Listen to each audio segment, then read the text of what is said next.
you Lucy, червона калина. Во Фарго, Северна Дакота, каде зимските температури се многу под нулата, ветеранот на американските воздухопловни сили Марк Линквист спие во шатор, без грејење и струја, а само една украинска песна го грее. Има жолт шатор, а потоа имам синаце рада од озгора, а надвор го имам закачено украинското знаме. Линквист е илјадници милји далеко од Украина, но неговата операција Спи надвор е насочена кон обезбедување хуманитарна помош за Украина.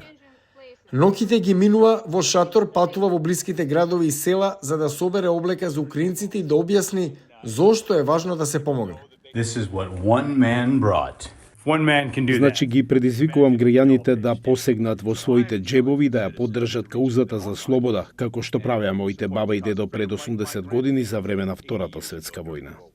Откако служеше во воздухопловните сили на САД, Линквист неуспешно се кандидираше за Конгресот како единствен демократски кандидат во 7-миот округ на Минесота. Но неговиот свет се промени откако Русија ја нападна Украина.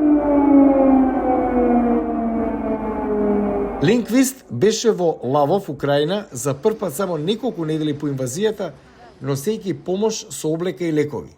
Од тогаш, тој патувал за Украина уште неколку пати, работејќи со волонтери и во Украина и во странство. Тој планира повторно да оди во јануари.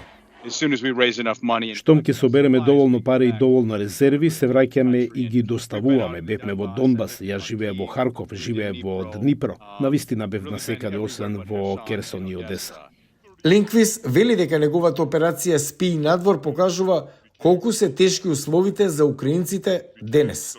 Whether they be living in Kyiv. Без разлика дали украинците живеат во Киев, живеат во село или во ров, тие не можат да изберат. Така, само сакам да им покажам на американците со моите постапки колку може да биде сурово, но и да ги натерам да размислуваат за фактот дека има луѓе на другата страна на планетата кои немаат топол дом. Градот Фарго во Северна Дакота е еден од најстудените во Соединетите Американски држави. Ноќните температури достигнуваат минус 30 степени Целзиусови. Сепак, Линквист планира да помине 17 ноќи на отворено без оглед на температурите. Оние кои сакаат да му помогнат, добиваат список на неопходни намирници од него. Во моментов, приоритет му се сиропиталиштата во Украина. Тој самиот бил посвоен од американско семејство од сиропиталиште во Сеул во 1982.